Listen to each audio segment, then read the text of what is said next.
Hello again, YouTube family, soul family. I hope you're all doing well. In this video, I'm going to talk about the month of September and some of my channeled insights for September using numerology, tarot, and some Vedic astrology insights. So stay tuned for that.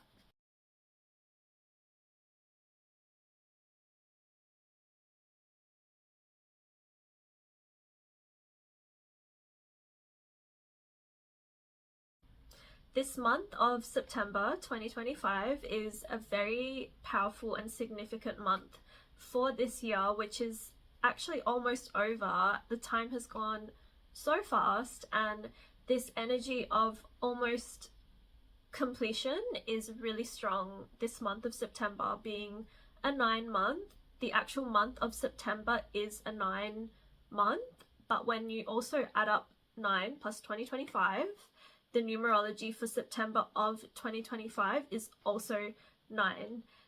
You add up the 9 plus 2025 and you get 18, and that adds up to 9. So it is a 9-month. It's also, September is the 9th month, and it is a number 9 year. So this energy of 9 is super strong in this month of September, and the number 9 is such a powerful number. Numerologically, it is so strong because it's almost at a completion. When you reach 10, it is, this chapter is done, it's over, it's complete, and a new beginning is about to emerge. And this makes so much sense for this month of September with the eclipses that we have. The previous new moon we had on August 23rd was almost an eclipse. It was very eclipse-like, and it was a teaser or like a preview of what's to come for this month of September. And eclipses, the full moon lunar eclipse that we'll have on September 8th, and then we will have on September 21st, 22nd, depending on where you live, we'll have the solar eclipse.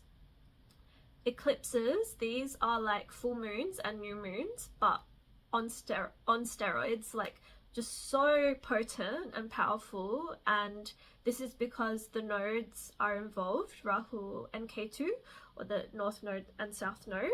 When these nodes are involved, it just adds a massive layer of intensity, of dramatic, sudden, life-changing events that can take place that really force us to change and transform and to let go of things, to release outdated things, people, situations that aren't serving us, and to realign with more destined, fated people, events, situations, like whatever it is that is more aligned with our soul and our purpose. And this is gonna be taking place in September. It's a really powerful month. There's nothing to be afraid of. It is just really accelerated and intensified energies this month, I feel. The number 9 is really strong. So the number 9 in astrology is ruled by the planet Mars, which is this sort of overarching planet that has been wanting us to really pay attention to this entire year of 2025. Mars being our defender, our protector, our warrior, the planet of our ability to assert ourselves, to stand up for ourselves, to be courageous and take bold actions aligned with our highest self and our highest truth. And so that is something that's going to come up this month as well. It's going to resurface, like, how have we been doing that, and have we been doing that, and if not, what do we need to do to change that? And we have a few more months left of this year to really solidify our Mars, our inner warrior, defender, protector, to make sure our actions that we are taking are fully aligned, that we're taking, aligned, inspired, and authentic actions in our life. And this month of September is also, in tarot, when you look at the number with the numerology, you add up 9 plus 2025. The first number you get is 18. And the number 18 in tarot is the moon.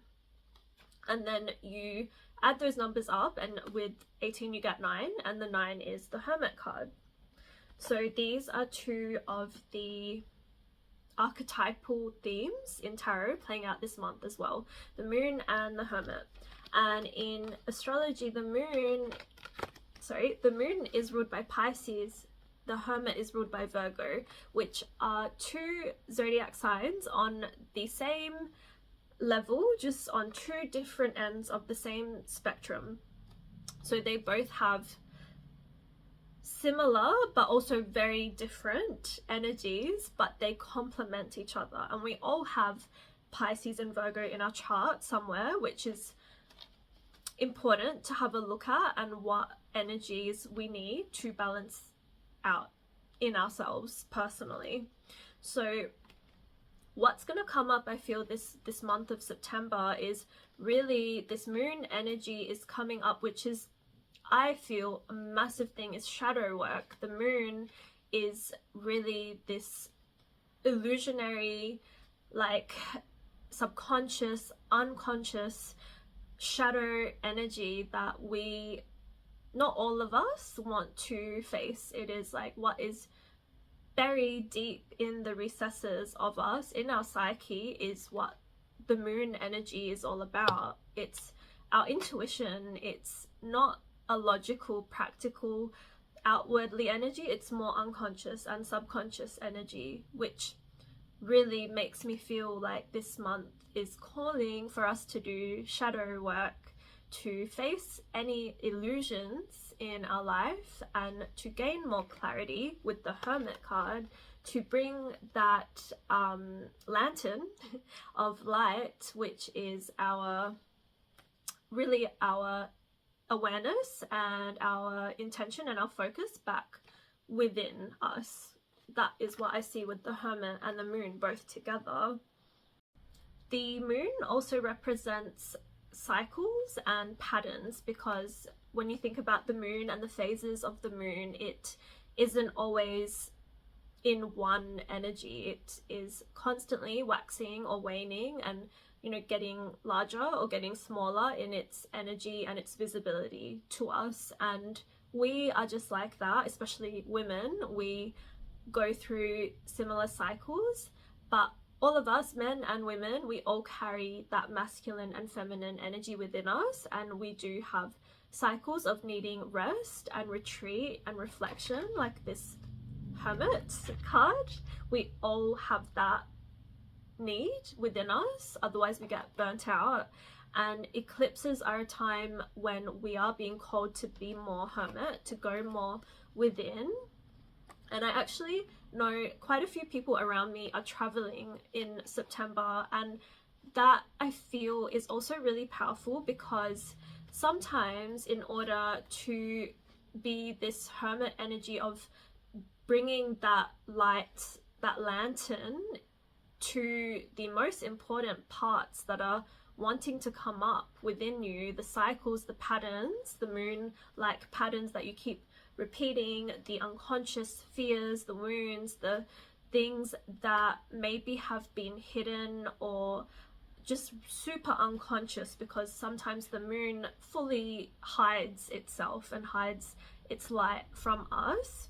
In order to see those things, sometimes we can't be in the same place that we have been for such a long time, and we need to have this complete outside perspective or view of our life, which we can only sometimes do when we're literally not even physically where we have been for so long. We need to have that step outside, and sometimes we have to go and travel back home to our roots, or somewhere where maybe even somewhere where we may have some past life history, where there's gonna be some clearing or some ancestral clearing or some blocks that come up.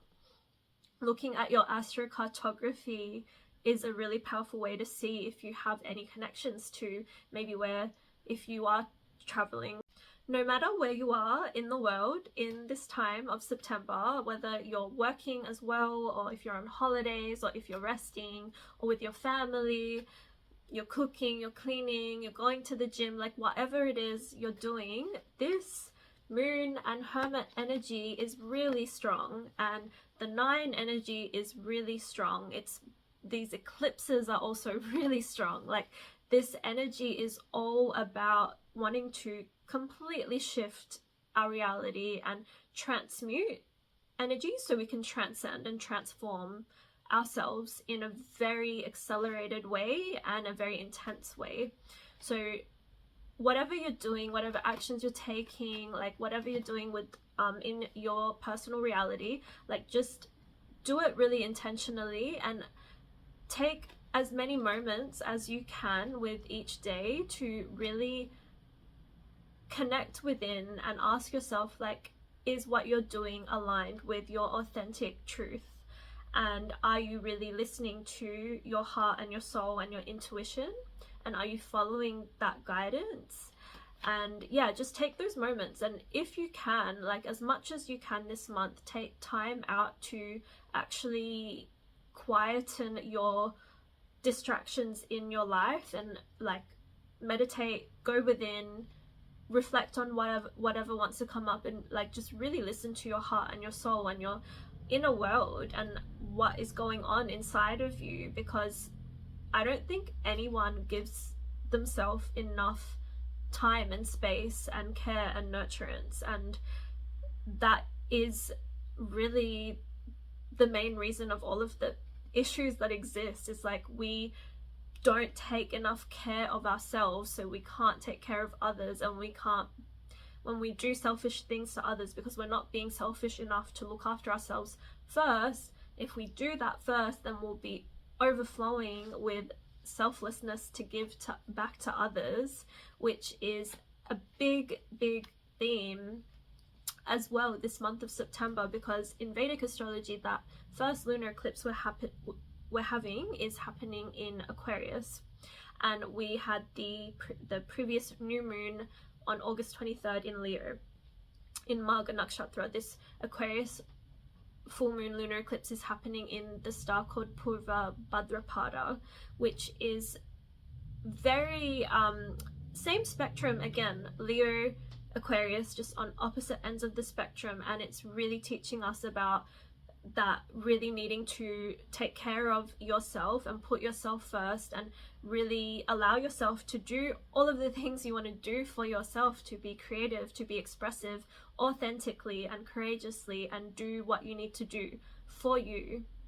That was that new moon. And now moving into September, we're going to have this Aquarius lunar eclipse, which is going to bring up how we connect with our community and our friendship circles and the social circles in our life, and how that has been impacting our ability to really be in our authenticity and our fullest expression of ourself and our light. And it needs to be balanced with us being able to do that fully and overflowingly for ourselves, so that that Aquarius cup, that pitcher, is able to actually overflow on such a large worldly level to our communities and our society, and like our friendship circles and the people that are important to us. So that is the initial part of September. And then we have the new moon solar eclipse towards the end of September, on September 21 or 22 depending on where you are in the world. And that new moon solar eclipse is happening in Vedic astrology in Virgo, in Uttara Phalguni, which is going to bring up again how we connect with other people, because Uttara Phalguni is a lot about connection and relationships and how that has been impacting us. And this is the part in Virgo where you can be so overly giving and of service and really caring about others, kind of like Pisces, but more on a practical level of being of service, to do with things like health and healing and purifying ourselves, but so overly giving that maybe we haven't had strong enough boundaries, or we've been in codependent dynamics, or it's just these relationships have stifled our growth in some way, and it has not been serving ourselves and our ability to be in our authenticity. And so yeah, there is this dynamic playing out of like all of the different connections that we have in our life, not just friendships and relationships and our partners, but also like with our family, with on like a broader level, like our work colleagues, our social circles, our community, and the people that we are surrounded by on every single level is coming up. And that, all of that versus our relationship with ourselves. And yeah, this is just some themes that are going to come up this month of September. And obviously looking at your birth chart and where you have Aquarius in your chart is going to show you what's going to come up with that first lunar eclipse, and then the same with Virgo, what house you have it in, and any planets in those signs or aspecting those signs. But I will make some separate videos about the eclipses, the lunar eclipse and the solar eclipse, because they are so significant and so much is going to come up with those, that like so many themes already I see playing out. So I'll make some separate videos about that. But yeah, this month of September is a really, really powerful one. I really have been thinking about how September is a number 9, and it's the number 9 in numerology for the year, and it's the number 9 for 2025. And 2025 is, in Chinese astrology, it's the year of the snake, which has been coming up for me a lot. I don't know if anyone else resonates, I'd love to hear. But the snake is also very like eclipse like energy. It's like shedding old skin so you can transform, transmute, transcend. It's like so powerful. And it's also like thinking about the snake, which I feel the snake has like very heightened senses and ability to perceive more, and that is to help them to give them that insight to be able to fend for themselves and protect themselves. And that makes me also think about this eclipse energy that we're in. It is like a portal, and it is when the veil is super thin and our ancestors are very close to us, and we're able to more easily connect with divine wisdom, with our soul as well, our higher self, but also our guides, our ancestors, our spirit team, and our angels. So I really do encourage that you do that in a really respectful and compassionate way, and yeah, just showing your love and your gratitude to those higher beings in this time is really a powerful thing to do. The first lunar eclipse we're having in that star called Purva Bhadrapada is one of the symbols of that star is the front legs of a sacrificial altar or a funeral bed, and that is really like, it just shows how connected that star is to divine energies and like otherworldly energies and insights. And it does have this like this lightning like energy that can just spark divine insights, intuitive nudges and guidance that can just come. So yeah, there is that energy playing out of powerful divine messages and wisdom and clarity that can come through.